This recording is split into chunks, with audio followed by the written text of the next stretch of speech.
Terima kasih Anda masih bersama kami di Sapa Indonesia Malam. Saya Cynthia Rompas. Saudara Mensesnek Prasetyo Hadi mengungkapkan keprihatinan Indonesia atas serangan Israel di Gaza pada Sabtu waktu setempat.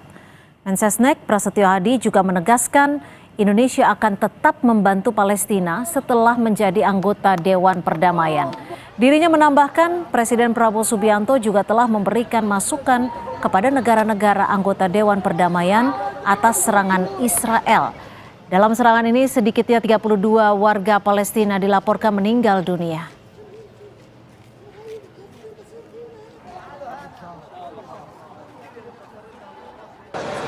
Ya tentu kan kita prihatin ya masih terjadi serangan, tapi bagaimanapun juga kita akan terus berupaya karena itu bagian dari komitmen kita bangsa Indonesia untuk membantu saudara-saudara kita di Gaza dan di Palestina gitu. Ada, tapi kan melalui jalur-jalur tertutup. Sementara itu Presiden Prabowo kembali menegaskan bahwa politik luar negeri Indonesia adalah bebas aktif dan tidak akan bergabung dengan fakta militer apapun. Prabowo menyebut pilihan untuk bersahabat dengan semua negara dengan tidak memihak sekaligus berarti tidak ada jaminan bantuan jika Indonesia dalam situasi terancam. Sikap politik ini diyakini Presiden Prabowo bertujuan untuk melindungi rakyat Indonesia. Tetap garis kita bebas aktif tapi non-aligned, non-block. Kita tidak akan ikut fakta militer manapun.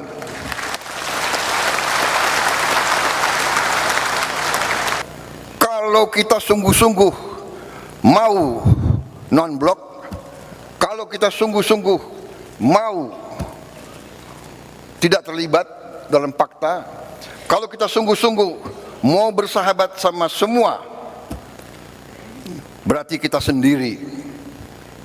Kalau kita diancam, kalau kita diserang, tidak akan ada yang bantu kita, saudara-saudara.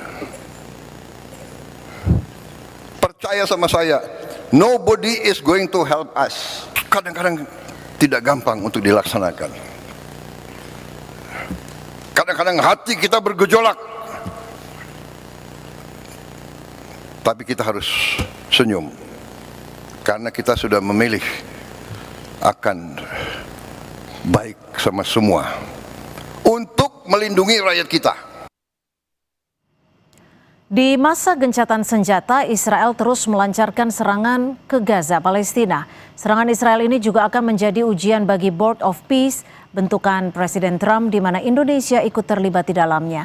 Bagaimana Indonesia dan Board of Peace harus menyikapi situasi ini? Kita ulas bersama anggota Komisi 1 DPR RI dari fraksi PKB, Syamsur Rizal, dan juga Guru Besar Hukum Internasional Universitas Indonesia, Prof. Hikmahanto Juwana. Selamat malam Prof. Hikmahanto, selamat malam Pak Rizal. Ya, Prof. Hik, bagaimana Anda melihat ada serangan dari Israel dan serangan ini terjadi di tengah gencatan senjata sudah disepakati? Mohon maaf, ini pertanyaan ke siapa ya? Mohon maaf tadi. Ke Prof. Hikmahanto, silakan Prof. Hik. Ya, jadi sebenarnya setelah gencatan senjata bulan Oktober tahun lalu, itu serangan Israel ke Hamas tetap berlangsung. Lalu kemudian setelah terbentuknya Board of Peace kemarin di Davos, ini yang memang baru pertama kali.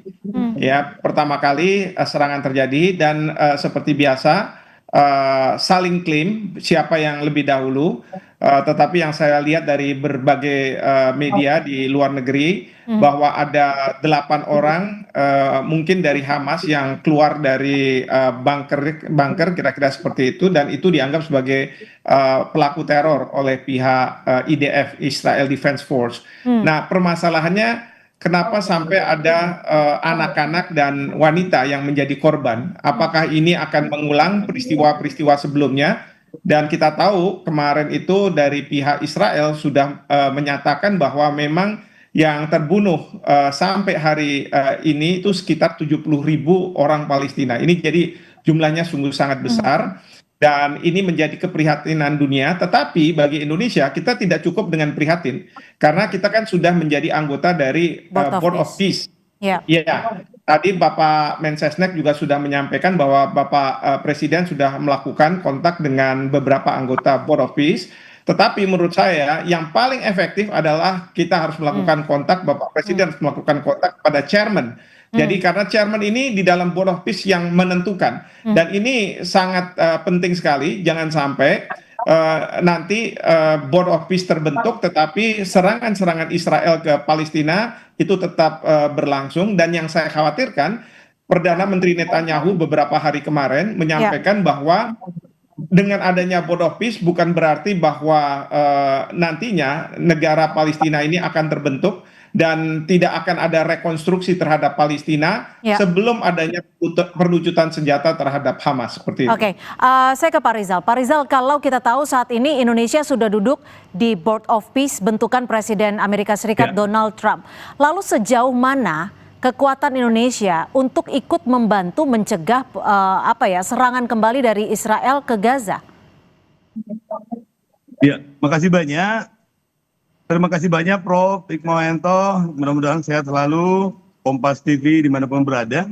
Yang paling pertama adalah bahwa belum ada sama sekali poin jaminan terhadap keberadaan atau kontribusi atau peranan Indonesia di Board of Peace ini, terutama dalam konteks masalah di Gaza. Itu belum ada jaminan sama sekali. Dari 20 poin itu sebenarnya posisi Indonesia itu tidak kelihatan bahwa anggota dari Board of Peace ini juga akan memiliki kontribusi tertentu kecuali hanya sekadar berkontribusi aktif untuk melakukan proses rekonstruksi di daerah Gaza tadi. Sehingga ini memang menjadi tanggung jawab seorang presiden yang kemudian memutuskan untuk masuk dalam Board of Peace itu dengan begitu banyak pengorbanan-pengorbanan, termasuk pengorbanan uang senilai hampir 17 triliun itu. Tetapi yang kita ingin lihat di sini adalah bahwa ini adalah kesempatan untuk bertemu langsung dalam suasana yang diplomasinya itu ditentukan oleh orang yang paling menentukan di dunia ini. Ini kita protes ini ya lebih bicara konkret saja. Oke, tapi sebelum kita ke sana Pak Rizal, maaf saya potong. Apakah Presiden Prabowo Subianto ataupun dari pihak pemerintah sempat mendiskusikan untuk masuk ke Board of Peace? Dan tentunya ini kan yang kita tahu di pemberitaan bahwa ada uang dalam jumlah yang bisa dikatakan cukup besar, kurang lebih sekitar 17 triliun rupiah. Ini apakah sudah diperbincangkan dan didiskusikan dengan Komisi 1? Sudah beberapa kali didiskusikan, bahkan terakhir beberapa waktu lalu sepulang dari Davos itu Pak Menlu langsung ke Komisi 1 dan kita diskusikan itu. Dan disetujui oleh Komisi 1? Ya, bukan dalam konteks setuju tidak setuju, karena ini sifatnya adalah anggaran yang boleh dikategorikan itu insidentil. Jadi sifatnya menjadi ya diskresi presiden lah. Jadi semacam direktif prioritas. Jadi ada lagi artinya saya konfirmasi uang sejumlah 17 triliun itu sudah diserahkan atau disetorkan ke Board of Peace? Belum diserahkan dan sumbernya pun juga belum jelas sampai sekarang. Jadi sifatnya itu adalah direktif priority. Jadi entah dari mana nanti Kementerian Keuangan yang akan mencarikan itu, kemudian disimpan di Kementerian Luar Negeri atau langsung dibayarkan oleh Kementerian Keuangan. Mekanismenya juga belum ada. Tetapi prinsipnya adalah apapun yang diputuskan oleh Presiden, karena beliau yang memberikan jaminan bahwa insya Allah langkah ini adalah langkah yang paling strategis, maka mau tidak mau kita memberikan kepercayaan penuh kepada Presiden ini untuk mengambil langkah-langkah yang dianggap perlu. Nah di sini dilemanya, karena kalau kita mau pada asas-asas diplomasi, termasuk asas-asas pengeluaran keuangan, seharusnya ini memiliki perencanaan yang jelas. Sementara perkembangannya dari pertemuan di Sheikh Al-Zamir itu kemudian ditindaklanjuti dengan November di New York, kemudian banyak pertemuan-pertemuan informal lainnya itu sifatnya sangat dinamis. Oleh karena itu tidak bisa kita mengikuti dengan sistem keuangan kenegaraan. Sehingga kita memberikan kewenangan, tanda kutip kewenangan semi absolut kepada Presiden untuk menentukan langkah-langkah yang dianggap penting. Nah disinilah sebenarnya menjadi dilema, karena mau tidak mau perkembangan dinamis ini mesti direspon dengan cepat. Oke, Prof Hik, kalau melihat ini kan artinya bisa dikatakan urgent. Sejauh mana Anda melihat ini urgensinya sejauh mana? Jika Board of Peace sendiri yang sudah bertujuan untuk mendamaikan di Gaza, saat ini masih terjadi serangan dan menimbulkan korban jiwa. Ya, ini yang menjadi tantangan ya, masalah bagi Presiden Trump sebagai chairman. Karena kita tahu di Board of Peace itu, chairman itu sangat-sangat menentukan. Dan saat ini chairman itu sedang menghadapi beberapa perang. Ada di Iran, ada di Greenland kemungkinan, kemudian juga sekarang ada di Gaza lagi muncul. Nah, ini yang menjadi tantangan. Oleh karena itu, Bapak Presiden sudah melakukan kontak dengan beberapa anggota dari Board of Peace seperti tadi dikatakan oleh Mensesnek. Tapi jangan lupa, Menteri Luar Negeri, Kementerian Luar Negeri, mereka harus menyiapkan semua yang mungkin bisa dilakukan oleh Indonesia. Kalau kita mau bersuara di Board of Peace. Tapi kalau misalnya Kementerian Luar Negeri tidak melakukan apapun, maka sia-sia uang 17 triliun kita gelontorkan, tapi tidak ada apa-apanya. Misalnya pada saat sekarang Indonesia bisa meminta agar Board of Peace membentuk fact-finding mission untuk menentukan sebenarnya apa yang terjadi di lapangan pada tanggal 31 Januari. Kedua, harus juga nanti dipastikan bahwa semua pihak tidak lagi melakukan serangan-serangan. Jadi harus ada, tidak boleh cuma sekedar menyatakan keprihatinan atau mengutuk dan lain sebagainya, tetapi harus proaktif seperti itu. Pak Rizal, jika Indonesia harus proaktif sehingga bisa bisa dikatakan dianggap oleh Board of Peace ini, diakui oleh Board of Peace ini, apa yang akan dilakukan? Langkah konkret apa yang akan dilakukan Komisi 1 DPR untuk terus mendorong Kementerian Luar Negeri? Tapi dijawab usai jeda. Tetap bersama kami di Sapa Indonesia Malam.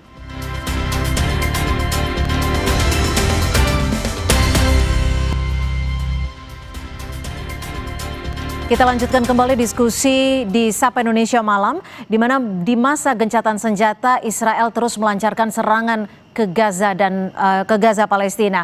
Saya ke Pak Rizal. Pak Rizal, kalau tadi sudah ada imbauan dan juga masukan dari Prof Hikmahanto jika Indonesia harus memiliki peran yang signifikan agar bisa dikatakan dianggap, diperhatikan suara-suaranya. Apa yang akan dilakukan Komisi 1 DPR? Apakah akan terus mendorong Kementerian Luar Negeri untuk hal ini? Iya, jadi dalam rapat koordinasi kita dengan Kementerian Luar Negeri, kita mencantumkan dua hal pokok yang mesti dipenuhi oleh Kementerian Luar Negeri ini dengan penuh strategi. Tadi catatannya Prof Hikmahanto itu sangat bagus sekali. Bagaimana Kementerian Luar Negeri menggunakan kesempatan yang sangat langka ini sehingga diplomasi Indonesia ini memiliki point of view baru, terutama sebagai pemimpin di Global South, bahwa Indonesia itu bukan negara kaleng-kaleng yang siap dengan segala resiko termasuk dengan segi pembiayaannya. Itu yang pertama. Dan Kementerian Luar Negeri mesti menyiapkan bahan yang super komplit, komprehensif, sehingga presiden ini tidak mengambil langkah yang tidak benar atau tidak benar-benar mewakili kepentingan rakyat. Yang kedua, catatan kita itu adalah jangan lupa bahwa ini akan berefek kepada posisi Indonesia bukan cuma di luar negeri, tetapi juga di dalam negeri. Dan ini Kementerian Luar Negeri harus menyiapkan proposalnya lengkap dan menjelaskan kepada publik Indonesia bahwa apa yang dilakukan oleh Bapak Presiden ini adalah sesuatu yang sangat penting dan strategis yang akan menentukan kemana Indonesia nanti ke depannya dalam konteks pergaulan internasional. Jadi kalau kita kecilkan sedikit dalam lingkup Board of Peace, apa sebenarnya daya tawar Indonesia? Apa yang dilakukan Indonesia dan juga Board of Peace ketika masuk di dalamnya? Daya tawar apa? Daya tawar yang paling kuat itu adalah Indonesia itu adalah negara plural yang memiliki paling banyak umat Muslim. Dan ini sangat berpengaruh terhadap mentalnya orang Palestina. Itu yang dihitung. Jadi mental Palestina dan mental dunia Arab. Oleh karena itu Indonesia selalu dijadikan sebagai first impression untuk negara-negara terutama Oki dan negara-negara Arab yang lain. Oke. Jadi kalau ada Indonesia, warnanya jadi berbeda. Berbeda juga dengan Pakistan, dengan beberapa negara yang mendominasi Muslim, tetapi pengaruhnya ke Arab itu tidak terlalu sesignifikan Indonesia. Itulah makanya Indonesia menjadi salah satu dari 60 negara pertama yang mendapatkan undangan langsung dari chairman-nya ini, chairman-nya board office itu. Ya, Prof. Hikmanto, sebenarnya kalau dari hitung-hitungan Anda, dari kacamata Anda, seberapa menguntungkannya Indonesia masuk dalam Board of Peace bentukan Trump ini? Karena kalau kita tahu saat ini Board of Peace sudah dibentuk, ada Israel di dalamnya, sudah ada gencatan senjata, tapi serangan masih terjadi. Lalu apa fungsi dari Board of Peace ini? Nah itu yang saya minta pemerintah untuk menunda dulu ketika harus melakukan pembayaran. Kita lihat apa yang terjadi ke depan ini. Karena begini, selain ada serangan terhadap rakyat Palestina masih terjadi, padahal ini seharusnya dijaga betul. Dan yang kedua, Perdana Menteri Netanyahu beberapa hari yang lalu sudah mengatakan bahwa tidak akan ada negara Palestina yang berdiri di Gaza. Kalau sudah seperti itu, pertanyaan kita, masa kita akan memasukkan uang ke sana? Kalau misalnya sekarang akan ada pembangunan rekonstruksi di Gaza, syarat yang diminta oleh Perdana Menteri Netanyahu adalah harus ada pelucutan senjata terhadap Hamas. Tapi saya yakin setelah serangan yang dilakukan oleh Israel, Hamas tidak akan mau dia dilucuti senjatanya, karena sewaktu-waktu dia harus menyerang Israel. Nah ini yang akan merepotkan. Kalaupun nanti ada dana rekonstruksi terhadap Gaza yang menurut Bapak Menlu sebesar 17 triliun, pertanyaannya developernya siapa? Kalau developernya ini perusahaan-perusahaan karya Indonesia, Hutama Karya apa, Waskita Karya semua, ini kan bagus. Tapi yang sudah dilakukan ini dibajak oleh yang developer yang menurut Kushner, menantu dari Presiden Trump, itu adalah orang Israel. Kalau misalnya datang jatuhnya ke sana, kita kan memperkaya orang Israel. Lalu sikap Indonesia harus bagaimana dong? Kalau Anda menyarankan untuk sementara waktu menunda dulu, apakah ini artinya Board of Peace ini untuk sementara saat ini legitimasinya masih dipertanyakan? Masih dipertanyakan meskipun kita sudah bergabung, karena berdasarkan pasal 11 piagam dari Board of Peace, mereka yang menandatangani sudah masuk. Nah, sekarang kan harus ada proses pengesahan terhadap piagam tersebut. Nah, pengesahan itu bisa saja nantinya misalnya DPR dari masing-masing negara mengatakan tidak, ya sudah, jadi berarti kita keluar, tidak bisa masuk. Nah, ini sekarang di tangannya Pak Samsur Rizal dan teman-teman di Komisi 1 dan DPR tentunya untuk mengkaji secara mendalam apakah memang kita dapat keuntungan atau tidak. Kalau Israel terus melakukan serangan-keserangan kepada rakyat Palestina, saya khawatir Bapak Presiden yang akan direpotkan. Karena apa? Publik akan marah, sementara serangan tetap berlanjut tanpa bisa dihentikan oleh Board of Peace ini. Seperti itu. Oke. Pak Rizal, lalu apa yang akan dilakukan Komisi 1 DPR setelah hari ini kita tahu bahwa Israel masih melakukan serangan ke Gaza? Apa yang akan dilakukan? Atau akan meminta pemerintah untuk menunda sambil melakukan kajian terlebih dahulu? Tidak. Kalau itu tidak kita lakukan. Kita minta kepada Presiden melalui Kementerian Luar Negeri ini untuk menjelaskan posisi yang ingin dicapai secara teknis. Jadi untung ruginya maksudnya? Ini adalah selain posisi termasuk keuntungannya? Proposalnya Kementerian Luar Negeri ini adalah game changer. Kalau kita tidak masuk di sini, maka kita kehilangan pintu utama untuk memastikan Palestina merdeka. Dan itu yang menjadi harapan, sehingga begitu ada Palestina merdeka, maka pintu satu-satunya sekarang ini adalah Board of Peace. Inilah yang menjadi hambatan. Pak Rizal, kalau misalnya Perdana Menteri Netanyahu ada di Board of Peace karena Israel di situ, dan Perdana Menteri Netanyahu tidak menghendaki adanya negara Palestina yang merdeka, bagaimana bahwa ini merupakan pintu masuk? Nah, ini tugasnya dari Presiden Trump, dari chairman ini, untuk karena salah satu jaminannya dari negara Arab itu bahwa ini menjadi tugas dari Amerika untuk memastikan tanda kutip memaksa Israel untuk menerima solusi dua negara tadi. Jadi jangan Meskipun kalau Trump lebih berpihak kepada Israel, dan bagi Trump sebenarnya negara Palestina merdeka itu nomor sekian lah. Yang penting adalah terjadinya perdamaian di Gaza, dan khawatirnya di Gaza itu nanti diisi oleh orang-orang Israel. Karena apa? Rakyat Gaza tidak bisa membeli bangunan-bangunan yang sangat mewah itu, menyewa dan lain sebagainya. Itu yang kita juga harus pikirkan begitu. Betul. Jadi salah satu yang menyebabkan Tony Blair nggak jadi chairman dalam board office itu adalah karena tidak ada jaminan bisa memaksakan Israel. Nah, Lalu begitu untuk Presiden apa Trump. ketika jaminannya pun tidak ada untuk memastikan perdamaian di Gaza, Indonesia ikut masuk ke situ? Dan kita Sekarang tahu ini tidak ada anggarannya jaminan yang disiapkan cukup besar, 17 triliun rupiah. Betul. Dan itu secara bertahap, dalam pengertian itu akan digunakan oleh board office itu untuk melakukan rehab rekon. Tetapi yang paling penting itu adalah tidak ada jaminan absolut soal tujuan kita untuk Palestina merdeka. Maka proposal ini mesti ada gain yang didapat oleh Indonesia dalam konteks diplomasi yang mesti dijelaskan oleh Kementerian Luar Negeri. Inilah juga yang kita tunggu penjelasan detailnya itu, tetapi kita memberikan kepercayaan penuh. Begitu kita katakan bahwa tidak ada pintu lain selain pintu ini, maka kita menyerahkan tanda kutip kepada Presiden Prabowo ini untuk mengambil keputusan strategis sambil menjelaskan kepada DPR, menjelaskan kepada publik Indonesia terutama, sehingga publik Indonesia tetap favorable untuk memberikan dukungannya, termasuk dalam pengambilan keputusan-keputusan yang lain, terutama di daerah Gaza. Tapi Pak Samsuri, kalau boleh saya memohon, kalau bisa, Silakan. ini Ya, kita sambil jalan ya, karena apa? Opsi DPR untuk mengesahkan atau tidak mengesahkan itu harus tetap Ya, Prof. dibuka. Karena kalau misalnya Bapak Presiden mengatakan bahwa ternyata kita tidak bisa memberikan kontribusi yang signifikan, memberikan warna terhadap kebijakan-kebijakan dari Board of Peace, maka kita harus keluar, dan keluarnya itu memanfaatkan DPR yang tidak mengesahkan BOP ini, sehingga Bapak Presiden punya alasan kalau misalnya beliau harus katakanlah keluar dari BOP ini. Karena sekali lagi dari sisi Israel selalu sudah mengatakan bahwa mereka tidak akan mau adanya negara Palestina yang merdeka. Justru yang ingin mereka lakukan adalah perdamaian di Gaza, orang-orang Israel, dan di Gaza itu kemudian bisa dikuasai secara efektif oleh otoritas di Israel, layaknya di Barat. Prof.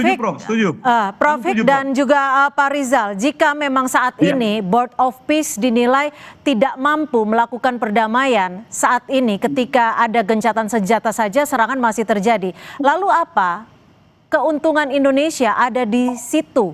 Keuntungan Indonesia ada di Board of Peace buatan dari Presiden Trump?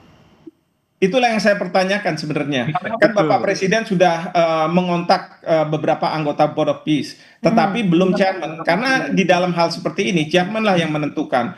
Kedua, yang kalau misalnya sudah ada kontak, pertanyaannya bagaimana Kementerian Luar Negeri, Bapak Menlu, apalagi sekarang ada Wamen yang mengurusi Timur Tengah, bisa memberikan warna, dan itu yang kemudian harus didengar.